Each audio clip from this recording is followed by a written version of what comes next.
Bismillahirrahmanirrahim. Assalamualaikum warahmatullahi wabarakatuh. Salam sejahtera bagi kita semua. Om Swastiastu, Namo Buddhaya, salam kebajikan, salam lestari. Perkenalkan, nama saya Dr. Sakrudin, Sarjana Ekonomi, Magister Manajemen, NUPTK 6649 7506 5113 0112. Saya adalah dosen tetap pada Universitas Muhammadiyah 5 dengan homis pada pasca sarjana ilmu hukum. Video ini dibuat sebagai salah satu syarat pengajuan sertifikasi dosen atau SEDOS 2026 sebagai bagian dari pernyataan diri dosen dalam unjuk kerja terutama perguruan tinggi atau yang disingkat PDD UKTPT, khususnya untuk bidang pengajaran.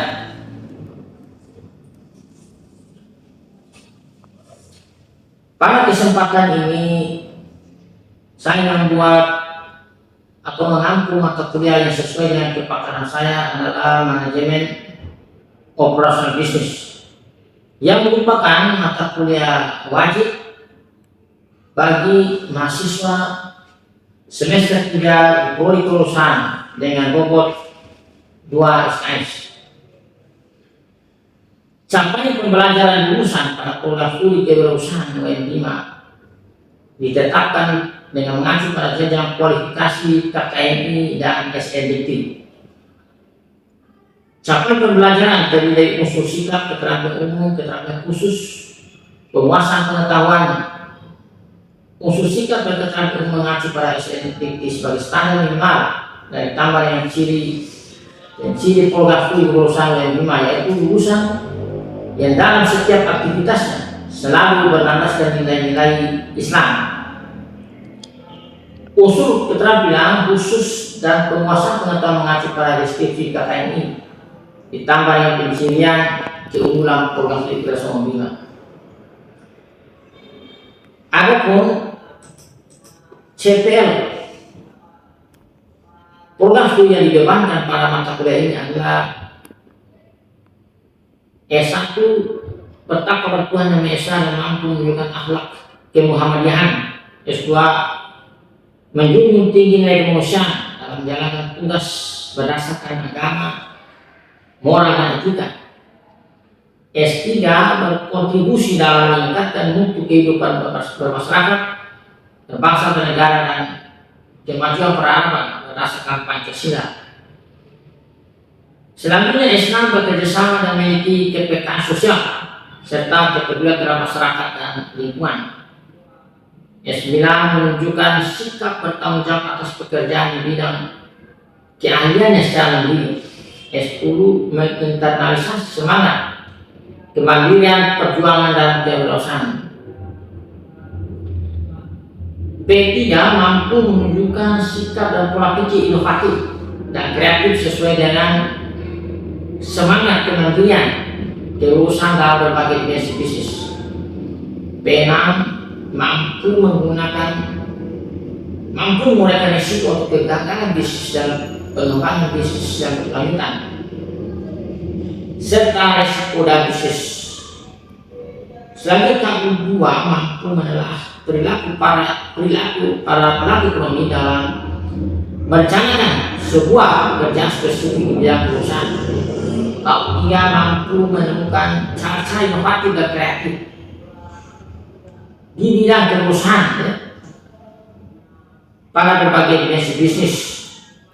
KK1 mampu mendesain jenis pekerjaan spesifik di bidang usaha sesuai dengan standar kompetensi keilmuan, mampu mengambil fungsi manajemen serta fungsi organisasi dalam sebuah perilaku bisnis.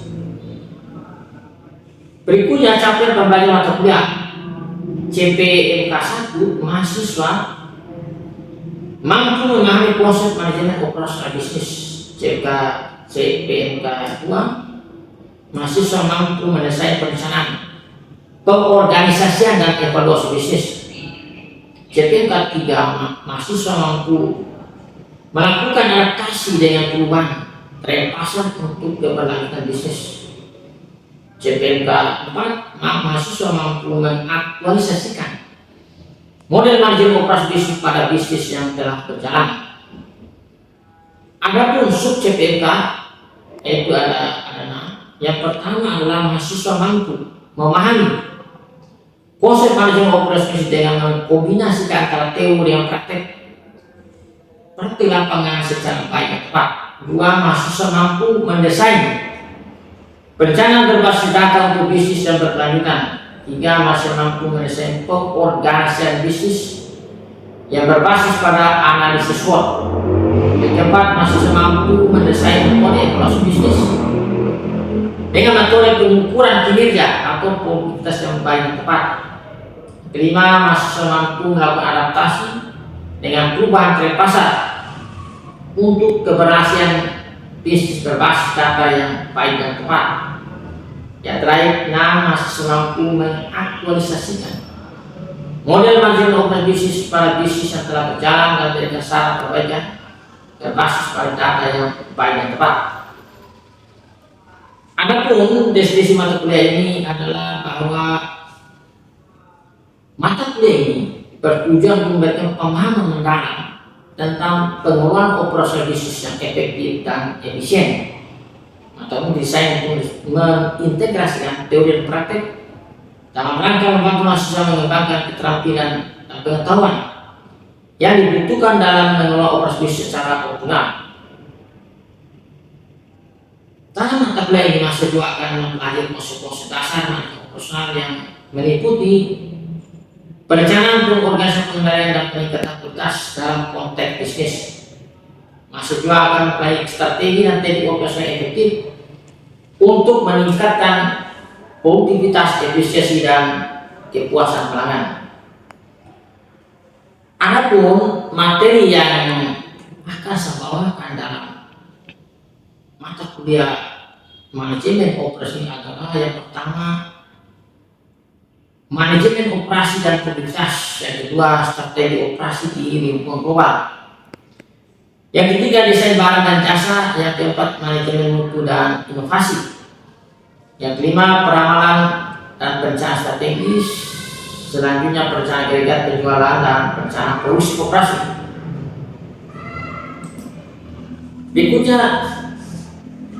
Berikutnya adalah persediaan dan nomor 8 manajemen rantai pasokan, 9 strategi lokasi, dan yang ke-8 manajemen rantai pasokan, 9 strategi lokasi dan layout, 10 manajemen proyek, yang 11 MRP, Material Requirement Planning dan ERP, Enterprise Resource Planning, yang 12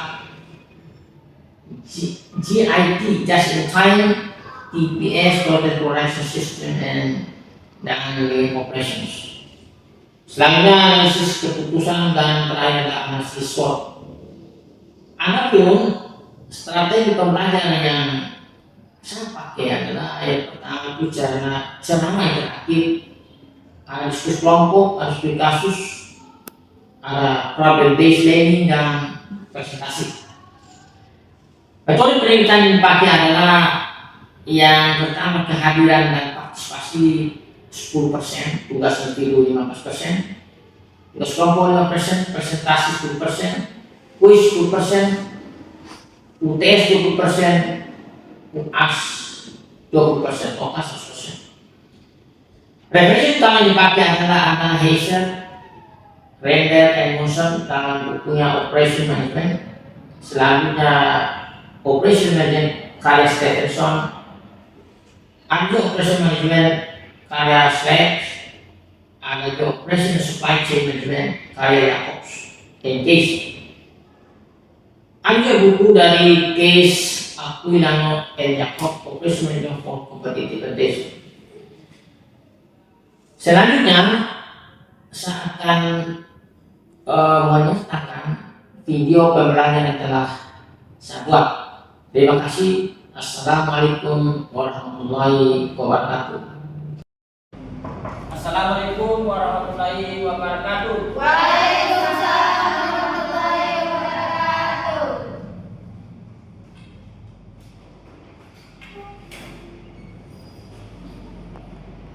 Baik, bismillahirrahmanirrahim.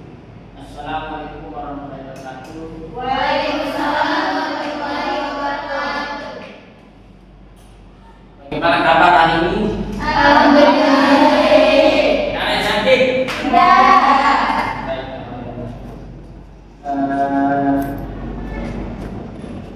sebelum kita memulai pertemuan hari ini, biasa kita berdoa ya. Kita minta saudara suci untuk memimpin Pak saja ya. Silakan. Baik, sebelum kita belajar, mari kita berdoa. Doa mulai.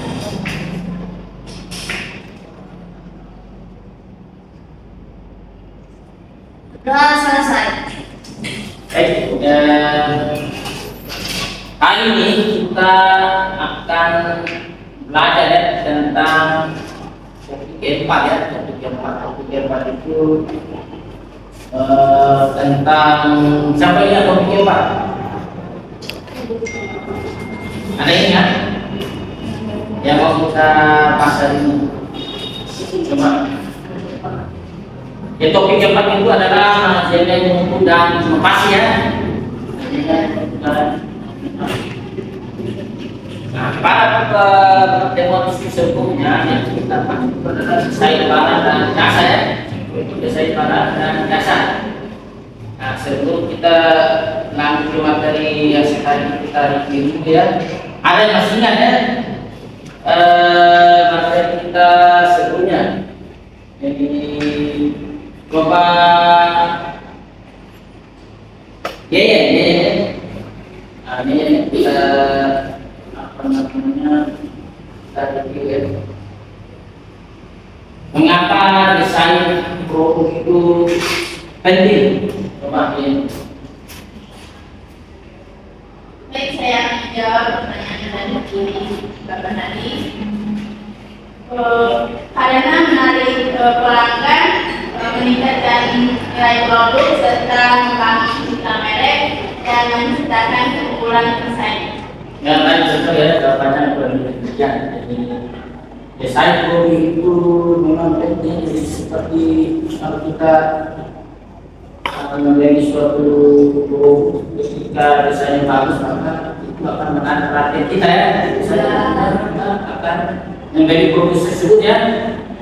Yang kita review kedua lagi, coba Suci ya. Apa perbedaan desain barang dan jasa? Baik, perbedaan desain barang dan jasa adalah barang berfokus pada produk fisik, sedangkan jasa berfokus pada proses pelayanan dan pengalaman pelanggan. Ya, betul ya. Jadi apa namanya desain barang itu tentu saja tepat. Ya, bukan kebalikannya. Jadi barang itu memang ya orientasinya fisik. Kalau jasa ya non fisik. Baik, kita akan memulai ya. Kita akan memulai materi yang hari ini yaitu materi untuk barang manajemen. Jadi di dalam era globalisasi itu dan transformasi digital ya, setiap organisasi itu mengalami persaingan ketat ya. Jadi persaingan itu memang ketat ya. Jadi ketika sebuah organisasi atau perusahaan tidak melakukan apa namanya manajemen dan inovasi, tentu saja itu akan membuat organisasi seperti tersebut akan tinggal ya. Jadi harus selalu diupdate mutu dan inovasinya. Jadi manajemen mutu itu merupakan pendekatan yang berfokus ya, berupaya memastikan setiap proses produk dan layanan ya. Nah, bagaimana memenuhi atau melampaui harapan pelanggan ya. Jadi kalau harapannya supaya nilai 10 tidak perlu lagi dari penyiaran tersebut. Kualitas kita mungkin bisa jadi 15 atau angka yang kemudian di atasnya. Mutu dan inovasi itu merupakan pendekatan yang terpisah ya, jadi saling melengkapi ya, saling melengkapi. Jadi apa gunanya? Jadi mutu itu memberi landasan ya, bagaimana proses itu menjadi efektif, efisien dan konsisten ya. Sedangkan inovasi itu mendorong organisasi itu terus berkembang, beradaptasi dan menciptakan keunggulan kompetitif. Ada yang tahu keunggulan kompetitif? Ya, jadi keunggulan kompetitif itu bagaimana sebuah perusahaan itu bisa unggul dari pesaingnya ya. Jadi seumpamanya sebuah perusahaan yang keunggulannya dari segi biaya, perusahaan yang unggul dari biaya itu itulah yang akan kita katakan yang memiliki keunggulan kompetitif ya. Sudah biaya mungkin yang dimaksud adalah biaya yang murah ya. Biaya murah itu salah satu keunggulan kompetitif. Ya, kita lanjutkan. Jadi kita lagi perusahaan di era perusahaan global itu, usaha itu tidak hanya menghasilkan produk yang murah ya. Jadi kalau hanya murah ya mungkin konsumen tidak terlalu puas ya. Untuk apa murah ketika barang yang dihasilkan itu ya mengecewakan ya, murah tapi yang tidak kualitas tidak bagus. Yang tadi tentu saja bagus, murah dan berkualitas ya. Nah, bagaimana perusahaan itu mampu memastikan produk yang berkualitas ini ya? Kira-kira siapa sini ya? Ya, saudara-saudara. Jadi yang bisa dilakukan adalah di era perusahaan global ini, sebuah perusahaan perlu inovatif artinya kita membuat sesuatu yang karena bukan hanya sesuatu yang baru saja, tapi mungkin saja produk lama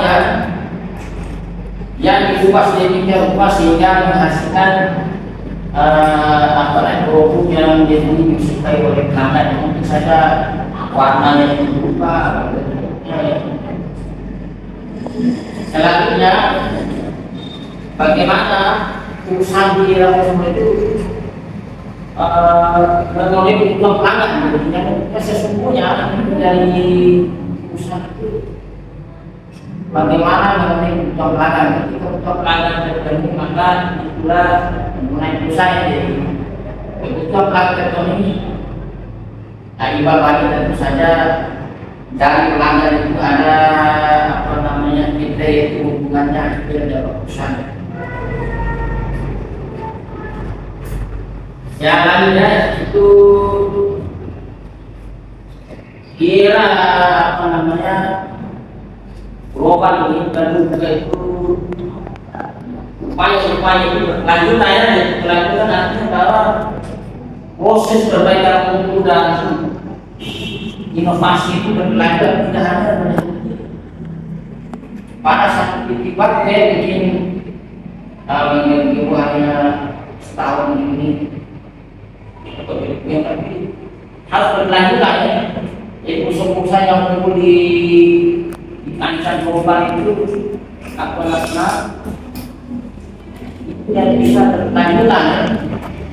Kalau kita lihat contoh-contoh itu kayak perusahaan telekomunikasi ya, kemudian Nokia itu inovasinya kurang ya, artinya langkah dari perusahaan yang lain sehingga ya sudah berkelanjutan ya. Dari sebuah perusahaan itu mesti berkelanjutan, terus tumbuh, terus berinovasi, maksudnya terus apa yang dimaksud mutu ya, kita sadar di Indonesia itu adalah tingkat mana karakter sebuah produk atau jasa mampu ya memenuhi kebutuhan pelanggan. Jadi intinya itu mutu itu Jadi sebelum kita mengetahui apa kebutuhan pelanggan, maka kita perlu lakukan survei ya, supaya apa kita tahu apa kebutuhan pelanggan. Ini suaranya masuk. Jadi kalau kebutuhan pelanggannya, seumpamanya mau contoh ini yang terakhir ini, mau yang praktis, mobil yang praktis, sepeda. Diciptakan itu sepeda, ya, sepeda, motor, mobil listrik ya. Cuma belum ada ya. Sekarang manusia listriknya dana itu. Jadi itu, jadi kalau survei kebutuhan pelanggan, perusahaan berusaha memenuhinya ya. Nah ini menurut Joseph Juran, quality is fitness for use. Jadi bagaimana kualitas itu menyesuaikan penggunaannya, jadi disesuaikan kualitas. Nah ini kalau pilih Kospi itu quality stoknya seluruh lain. Jadi mutu itu bagaimana menyesuaikan dengan pasar tertentu yang memang harus itu. Apa saja dimensi mutu itu? Dimensi mutu itu menurut ini ya, menurut David itu ada 8 dimensi. Ada namanya performance ya, performance itu kinerja ya. Bagaimana kinerja produk itu? Nah, itu salah satu indikator atau dimensi daripada mutu yang kedua itu feature dan fitur. Jadi ketika fiturnya bagus, maka produk tersebut dianggap bermutu. Ya, fiturnya ya. Kayak HP itu banyak, yang semakin bermutu ya. Siapa punya iPhone? Ada ya? Saya tidak. Jadi iPhone itu fiturnya banyak. Mengapa banyak? Ya itu yang dikehendaki pelanggan, dikehendaki oleh konsumen. Ada namanya reliability keandalan. Jadi mengapa dibilang itu sesuatu dibilang benar? Ya ada HP ya, HP tahan air ya. Ada tambahan ini, yang mungkin berikut ada tambahan aluminium. Jadi ada saja, jadi ada saja tidak berusaha berinovasi bagaimana bisa menjadi pelanggan. Banyak produk-produk kayak sekarang ini ada juga itu apa kayak perahu produk itu ya tiba-tiba kayak jadi transformer jadi motor. Ada keanggaran yang saja performance itu sesuainya. Nah itu adalah durability itu dianggap namanya daya tahan ya. Sebab produk itu dibilang bermutu kita daya tahannya kuat ya. Mengapa orang sekarang supaya pakai motor supaya dia pakai motor Yamaha? Karena dianggap ada tahan lama ya. Ya kalau dulu pakai tahan lama, itulah dianggap bermutu. Ketika produk tersebut tahan lama ya, jadi anak ya. Nah, selain itu ada estetiknya, ada juga kualitas yang dirasakan. Jadi konsumen itu mesti merasakan bahwa memang produknya bagus ya. Dari pertanyaan kita lanjut dulu ya, nanti kita akan buka sesi pertanyaan untuk pada bagian terakhir. Nah kita lanjut. Nah, apa itu manajemen mutu? Manajemen itu namanya kalau kita cerita manajemen pasti ada prosesnya gitu ya. Ada perencanaan, ada pengendalian, ya. Ada peningkatan evaluasi di rencana dulu kalau kita mau memperbaiki sesuatu produk tentu direncanakan apa yang kita mau perkuat ya. Setelah itu direncanakan kita dikendalikan ya, bagaimana kontrol. Setelah itu ada evaluasi juga. Apa tujuannya? Tujuannya itu adalah bagaimana kepuasan pelanggan ya. Ketika pelanggan itu puas maka akan terjadi pembelian yang berulang. Pembelian berulang juga yang membuat perusahaan itu menjadi bertahan hidup ya. Kalau tidak ada pelanggan ya susah. Nah itu, jadi yang kedua adalah tujuan yang mengapa perlu ada bagian mutu. efisiensi proses. Jadi kalau prosesnya seumpamanya membutuhkan mahal, tapi karena kita komitmen untuk meningkatkan, bisa saja proses jadi lebih cepat lagi ya. Mungkin berapa 5 hari atau 10 hari. Itu efisiensi prosesnya. Yang berikutnya adalah pengurangan biaya. Jadi mengapa harus perlu kerja untuk karena kita ini mengurangi biaya ya. Kalau awalnya biaya besar dulu supaya kalau kita produksi perusahaan produksi motor ya produksi contoh saja 8 juta. Bagaimana biaya yang seharusnya 8 juta itu kurangi, misalnya bisa jadi 6 juta. Di proses itu mampu mengurangi biaya ya. Oke baik, maka kita sudah mulai hampir rampung ya. Jadi kalau ada kelanjutan kita lanjutkan di depan. Saya materi ini bisa kita untuk pertemuan juga. Nah sebelum kita akhiri pertemuan ini ada yang mau bertanya ya silakan. Ya saya Pak. Ya bisa. Baik, pertanyaan saya, mengapa inovasi harus dilakukan secara berkelanjutan? Ya baik, itu pertanyaan bagus ya. Kira-kira mahasiswa kita ini bisa menanya. Ya inovasi itu perlu dilakukan itu karena lingkungan bisnis itu selalu berubah ya. Ya tidak berubah. Jadi memang era itu selalu berubah. Jadi ada itu apa namanya petaka ya. Nah, perubahan itu ya tidak berubah itu berubah itu sendiri ya. Jadi harus melakukan supaya kita bisa survive itu mesti selalu berubah ya. Jadi perubahan itu banyak ya. Ada yang perubahan teknologi ya, perubahan selera pelanggan ya. Ada perubahan pasar ya. Jadi perubahan itu memang perusahaan itu mesti beradaptasi tidak ya. Manusia itu harus beradaptasi, perusahaan demikian, jadi mesti beradaptasi. Jadi perusahaan itu tidak boleh berinovasi terus menerus berkelanjutan ya. Nah, sama dengan produk layanan itu mesti selalu inovasi, kalau tidak akan menjadi usaha ya. Ya ada yang mau bertanya? Nah, dari sudah jelas ya? Iya Pak. Nah, jadi sebelum kita mengakhiri pertemuan hari ini, kita ada tugas ya, nanti kita bagi ke kelompok. Kita nanti anggotanya 45 orang, sama Ros ya, nanti anggotanya 5 orang. Nanti kita tugas nanti mencari studi kasus yang terkait dengan topik kita hari ini ya. Bagaimana? Kan banyak perusahaan-perusahaan itu yang memiliki beberapa kasus ya terkait dengan penggunaan inovasi. Saya kira sekian ya, jadi kita tutup dengan Subhanallahumma wa bihamdika. Baik, karena sebelum kita mengakhiri pekerjaan sebelumnya pada lupa nanti ketua kelas turun di absen ya, nanti absen nanti setelah diaplikasi baru di berikutnya. Baik, karena dibatas dari waktu kita akhiri pertemuan kali ini.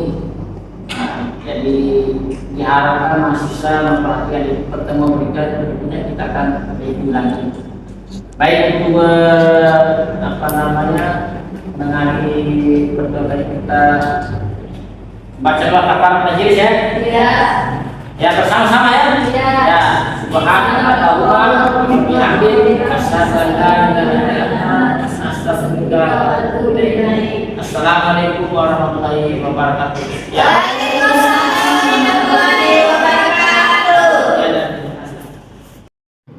Sekian pemaparan pernyataan di dosen dalam rangka unjuk kerja Tilma perguruan tinggi bidang pengajaran Jasa Buat dalam rangka proses sertifikasi dosen 2026. Semoga memberi manfaat yang besar bagi kita semua. Amin. Assalamualaikum warahmatullahi wabarakatuh.